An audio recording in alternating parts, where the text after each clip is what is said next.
3 बार chance हमने उनको दिए है। अभी हम चौथे बार उनको आराम करने का चांस देना चाहते हैं। अभी किसको चुन के देंगे आप? इस बार कांग्रेस को लाने की इच्छा है। गटर लाइन से परेशान है और बेरोजगार है। यहाँ लोगों को काम धंधे नहीं है, सब खाली बैठी हुई है। यहाँ कोई भटकता नहीं और कोई काम नहीं करता। कोई रोजगार आया है? इंडस्ट्रियल एरिया आया है? कुछ भी नहीं। विकास भाव हमारे देवता है वो। आज के तारीख में हमारे भगवान है वो। नमस्ते, वन इंडिया हिंदी में मैं राकेश आपका स्वागत करता हूं।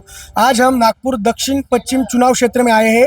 यहां से महाराष्ट्र के विद्यमान उप मुख्यमंत्री देवेंद्र जी फडणवीस चुनाव लड़ रहे हैं और कांग्रेस की तरफ से प्रफुल्ल गुर्दे जी उनका सामना करने वाले हैं। तो यहाँ हमारे साथ कुछ नागरिक है इस चुनाव क्षेत्र के। हम उनसे जान लेते हैं कि क्या कौन चुनकर आएगा। आपको क्या लगता है कौन चुन के आएगा?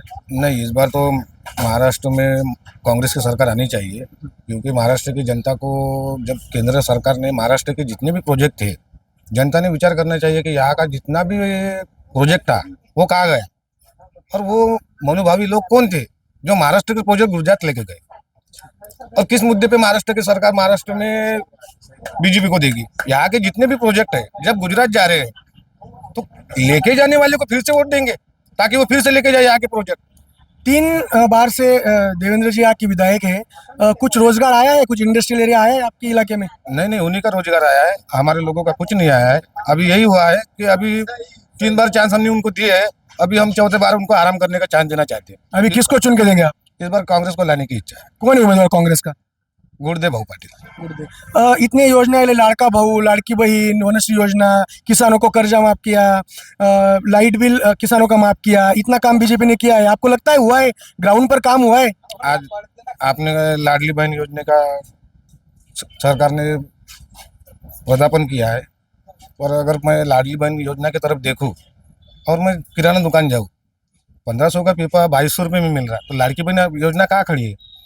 किस दरवाजे पे? महंगाई बढ़ाकर वो पैसा इधर दे रहे हैं। वही मैं समझ नहीं पा रहा हूँ। ये लाड़की बहन योजना में वो खुद नहीं खा पा रही तो वो घर क्या चलाएंगे महिला? लेकिन वो अंकल बोले अभी कि देवेंद्र जी फडणवीस चुन के आएंगे। अब उनको महाराष्ट्र के जितने प्रोजेक्ट है फिर बाहर करना चाहते हैं वो, या फिर वो महाराष्ट्र के नहीं है, या उनके विचार ही नहीं है कि महाराष्ट्र का कुछ विकास हो। मतलब बीजेपी सरकार महाराष्ट्र का विकास नहीं कर रही। अगर महाराष्ट्र का विकास करते तो प्रोजेक्ट बाहर कैसे गए रहते महाराष्ट्र के? अभी आप अगर देखें तो इतने मतलब फ्लाईओवर हो रहे, रास्ते का काम हो रहा है, समृद्धि महामार्ग किया, तो ये क्या है? जनता इसके नीचे जाके रहने वाली नहीं है। जनता को क्या चाहिए? जनता को रोजगार चाहिए। इधर कोई रोजगार नहीं आया। रोजगार अगर आए रहे तो इतने लोग दारू गांजा इसमें पड़े, ये कोई विकास है? क्या लगता है आपको कौन चुन के आएगा? मेन क्या है कि मेन है रोजगार। पब्लिक का मेन मुद्दा है रोजगार, और रोजगार मिलना चाहिए। बाकी क्या है, अपन किसी पार्टी का या किसी के ऊपर टॉन्ट नहीं कर सकते, लेकिन मेन क्या है, जो गरीब लोग हैं बेचारे, उनकी मजदूरी है, वो उनका घर चलना चाहिए। लाडी बहन से कुछ नहीं हुआ, और उसका क्या है, आपस में ही घर गुट में थोड़ा मेंटली मिसेस का और उनका ही चल रहा है। तो मेन मुद्दा है रोजगार मिलना चाहिए। रोजगार मिलना चाहिए। देवेंद्र फडणवीस या प्रफुल्ल गुर्दे? मेन क्या है कि देवेंद्र फडणवीस जी है, अभी ये मतलब 15 साल से है यही शहर में, लेकिन उन्होंने विकास यहाँ का नहीं किया। वो उन्होंने विकास किया गुजरात का। वो जितना पैसा महाराष्ट्र में आया है, पूरा पैसा उप मुख्यमंत्री मोदी के साथ मिलके पूरा यहाँ का जो विकास होना चाहिए था विदर्भ का या नागपुर का, पूरा म्यान से लेकर सब कुछ लेके गए कहा गुजरात। मुख्यमंत्री के तौर पर आप किसे देखना चाहोगे? महाराष्ट्र का कौन सा ऐसा नेता है जिसे आप मुख्यमंत्री बना हुआ देखना पसंद करोगे? यहाँ पर ऐसा है, मुख्यमंत्री तो क्या इलेक्शन के बाद ही डिक्लेयर होता है। आपको क्या लगता है? उसके बारे में नहीं बोल सकते, लेकिन जो भी है, लेकिन मेन मुद्दा है हमारे यहाँ नागपुर में या पब्लिक का मेन है रोजगार। हमारा भाऊ विकास भाऊ यहाँ का मुख्यमंत्री बनने चाहिए विदर्भ का। क्यों? क्योंकि उसने जो विकास भाऊ ने जो रोजगार किए ना, वो और किसने किया नहीं है यहाँ पर। क्यों? जो स्लम एरिया को बचा के रखे, असल स्लम एरिया को जो जिसने बचाया, वही सबसे बड़ी बात है। आज यहाँ पे कितने यहाँ पर घर है, वो सबको बचाए बोले तो विकास भाऊ हमारे देवता है वो। आज के तारीख में हमारे भगवान है वो। क्यों? क्योंकि सब कुछ, जब भी हम आधी रात को भी फोन करें ना, तो विकास भाऊ सबसे पहले दौड़ कर आते हैं। हाँ, जब ये बस्ती उठ रही थी ना, तो हम सब विकास भाऊ खुद बुलडोजर के सामने खड़े हो गए। एक दिन में स्टे आ गया। लेकिन अभी तो प्रफुल्ल गुर्दे है ना। हाँ, प्रफुल्ल गुर्दे भी कांग्रेस ही है ना। प्रफुल्ल गुर्दे भी कांग्रेस ही है। उनने भी वैसे ने ये किए, प्रोत्साहन किए अस्तला बस्ती को बचाने के लिए।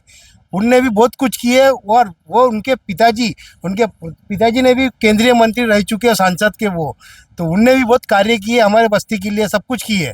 आज हम तो ये सोचते हैं कि हमारे बस्ती में सिर्फ कांग्रेस ही जानी चाहिए, बीजेपी नहीं। क्या लगता है कौन चुन के आएगा यहाँ पर? देखो दोनों में टॉप है। कौन कौन उम्मीदवार है? यहाँ देवेंद्र भाऊ है और अपना गुरुदेव पाटिल है। प्रफुल्ल गुर्दे जी, कौन चुन के आना चाहिए? दोनों टॉप में है। मेरा मुद्दा तो ये है, जो भी चुन के आए लेकिन जनता का काम करना चाहिए बस। क्या काम करना चाहिए, क्या बताएंगे आप? यहाँ मेन सवाल तो गटर लाइन का है। गटर लाइन से परेशान है और बेरोजगार है। यहाँ लोगों को काम धंधे नहीं है, सब खाली बैठी हुई है। बस इतना ही अनुरोध है कि गटर की लाइन और लोगों को धंधा व्यवसाय देना चाहिए। महाराष्ट्र में किसकी सरकार बनेगी, महाविकास आघाड़ी की या महायुति की? मेरा तो चांस ये है कि जो हर बार अब देवेंद्र भाऊ 15 साल तक यहाँ आए हैं, अभी नए को चांस देना चाहिए। नए को चांस देना चाहिए। ऐसा तो कुछ रोजगार आया है आपके क्षेत्र में? अभी कुछ नहीं आया हमारे क्षेत्र 15 में। साल से कोई रोजगार नहीं, नहीं है। कौन चुनकर आएगा, क्या लगता है?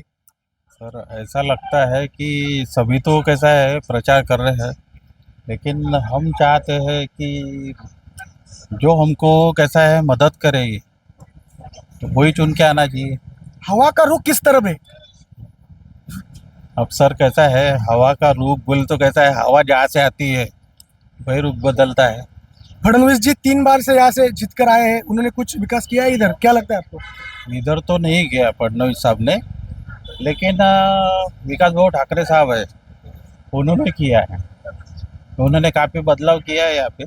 महाराष्ट्र में किसकी सरकार बनेगी 23 तारीख को? जो आपको क्या लगता है किसकी सरकार बनेगी? कि जो विकास करेगा उसका विकास होगा और वो चुन के आएंगे। कौन विकास करने वाला चेहरा कौन सा है? सर ये एरिया में कैसा है, एरिया कैसा है अलग अलग है। तो सबसे बड़ी ये चीज़ है कि यहाँ जो एरिया में जो काम करते हैं वो विकास भाऊ ठाकरे साहब है, सबसे बड़ी चीज़ है। और दूसरी बात में अपने जो गुर्दे साहब है, गुरुदेव पाटिल साहब, वो कर सकते हैं, क्योंकि कैसा है कि उनका एरिया और इनका एरिया ज़्यादा दूर नहीं है, सब एरिया उनका ही है। तो कांग्रेस पार्टी आना चाहिए। कांग्रेस पार्टी आएगी। जी जी। देवेंद्र फडणवीस जी या प्रफुल्ल गुर्दे जी, कौन चुन के आएगा? प्रफुल्ल वोट दीजिए। प्रफुल्ल गुर्दे जी आएंगे। हाँ। देवेंद्र फडणवीस जी कुछ विकास किया इधर? नहीं नहीं, वो नालायक है। कुछ विकास नहीं किया। नहीं, कुछ भी नहीं। तीन बार आप लोगों ने चुन के दिया है फडणवीस जी। कुछ भी नहीं किया उसने। वो यहाँ भटकता ही नहीं, वो सब उधर ही भटकता है, यहाँ नहीं भटकता वो। कांग्रेस या बीजेपी, किसकी सरकार बनेगी महाराष्ट्र में? महाराष्ट्र में किसकी सरकार बनेगी? कांग्रेस की सरकार बनेगी। हाँ। बीजेपी की नहीं बनेगी? ना ना, बीजेपी नहीं, बीजेपी की नहीं बनेंगे। आपको लाड़की बहन का पैसा मिलेगा 1500 रुपए? नहीं, हमने लिए भी नहीं, हमने बर्तन भी नहीं उठाए और पैसा भी नहीं लिए। हमको वो होना ही नहीं।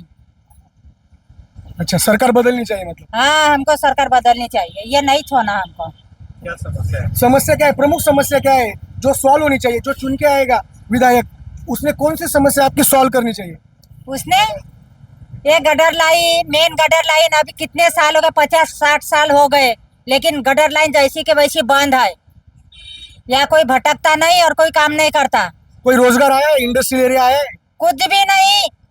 जो तरुण होते हैं, जो युवा है, उनके हाथ को कुछ काम वो मिला है? सब आत्महत्या कर रहे हैं, सबसे ज्यादा आत्महत्या हो रही महाराष्ट्र में।